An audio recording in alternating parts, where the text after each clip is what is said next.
ছাত্র জনতার অভ্যুত্থানে আওয়ামী লীগ সরকারের ক্ষমতাচ্যুতির ১ মাস পূর্ণ হলো আজ বৃহস্পতিবার। এ উপলক্ষে অভ্যুত্থানে নিহত ও আহতদের স্মরণে রাজধানীতে শহীদি মার্চ কর্মসূচি পালন করছে বৈষম্য বিরোধী ছাত্র আন্দোলন। ঢাকার কেন্দ্রীয় শহীদ মিনার থেকে শহীদি মার্চ শুরু হয়। মিছিলটি রাজু ভাস্কর্য, নীলক্ষেত, সায়েন্স ল্যাব, কলাবাগান, সংসদ ভবন, ফার্ম গেট, কারওয়ান বাজার, শাহবাগ হয়ে শহীদ মিনারে গিয়ে শেষ হয়। বিচারের মাধ্যমে তাদের আত্মার শান্তি মাফ করার কামনা করছি। আমরা আমাদের Abdul Aziz school and college থেকে আমাদের টিচারদের জন্য, বর্ণার্থীদের সাহায্যের জন্য আসছি। যখন আমরা দেখলাম এখানে র্যালি হইতেছে, আমরা এখানে যোগদান করেছি। আমরা অনেক দুঃখিত যে আমাদের ভাইকে আমরা হারাইছি। আমাদের নতুন যে সরকার, তাদের কাছে আমাদের একটাই রিকোয়েস্ট, আমরা খুনি হাসিনার ফাঁসি চাই। ছাত্র দেশ পরিচালনা করতেছে, এমন কোনো সরকার চায় না যে স্বৈরাচার করুক, আমাদেরকে অত্যাচার করুক এবং আমরা সুষ্ঠুভাবে থাকতে পারি। এটাই আমি কাম্য। আজকের যে কর্মসূচিটা সেটা হচ্ছে কেন্দ্রীয়ভাবে একটা কর্মসূচি। আমাদের কালকে কেন্দ্রীয় সমন্বয়ক যারা ছিলেন, কালকে প্রায় দীর্ঘক্ষণ মিটিং হয়েছিল, যেখানে সংবাদ মাধ্যমও ছিলেন। সেই সংবাদ মাধ্যম থেকে জানানো হয়েছিল যে আজকে হচ্ছে শহীদি মার্চ।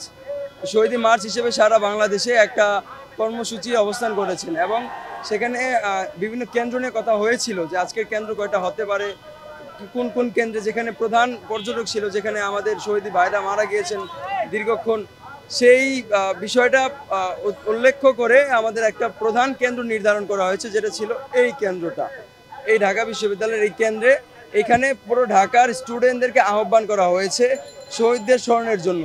পাশাপাশি স্কুলের কার্যক্রমগুলা পরিচালিত হবে, সেখানে কোনো বন্ধ ঘোষণা হয়নি। যেন বন্ধ না যায় তার জন্য আমাদের যে টাইমটা ফিক্সড করা হয়েছিল সেটা 3টা, এই 3টার দিকে ফিক্সড করা হয়েছে। এইখান থেকে আমরা স্লোগান নিয়ে যাব এবং আবারও ফেরত আসব। সেটা যাব হচ্ছে গিয়ে আপনার নীলক্ষেতের দিকে যায়, আমরা আবার শহীদ মিনারে একদম গিয়ে কেন্দ্রীয়ভাবে সেখানে কিছু শহীদ বাবাদের, মাদের, বোনদের, তারপরে কিংবা যদি কোনো আত্মীয় স্বজন থাকে তাদেরকে আমরা কথা বলার সুযোগ করে দিব এবং সেই কথা বলার সান্নিধ্যে আমাদের যে আজকের কর্মসূচি শহীদি মার্চ সেটা সমাপ্ত করব। অবিলম্বে এই হত্যাকাণ্ডে জড়িতদের শাস্তি নিশ্চিত করা সহ আন্দোলনে নিহতের পূর্ণাঙ্গ তালিকা দ্রুত প্রকাশেরও দাবি জানান তারা। 1 মাসেও তালিকা না হওয়ায় কেউ কেউ ক্ষোভও প্রকাশ করেন। শাহবাগ হয়ে যখন ফার্ম গেটে অ্যাটেনশন নিয়েছিল, তখন মনে করেন আমার ছেলে গোলাম নাফিজ মানে পুলিশের গুলিতে সে মৃত্যুবরণ করে। আওয়ামী লীগের লোকজন পুলিশ বাহিনী হসপিটালে নিতে দেয় নাই, তারপরেও তারা মনে করেন হসপিটালে না নেওয়ার কারণে পুলিশ মনে করেন রিক্সা তুলে বলে যে মনে করেন মর্গে নিয়ে যাক। তারপরে মনে করেন যেভাবে গুলি করছে, একটা গুলি যথেষ্ট, তারপরে বলে যে আরো 2টা গুলি চালাও।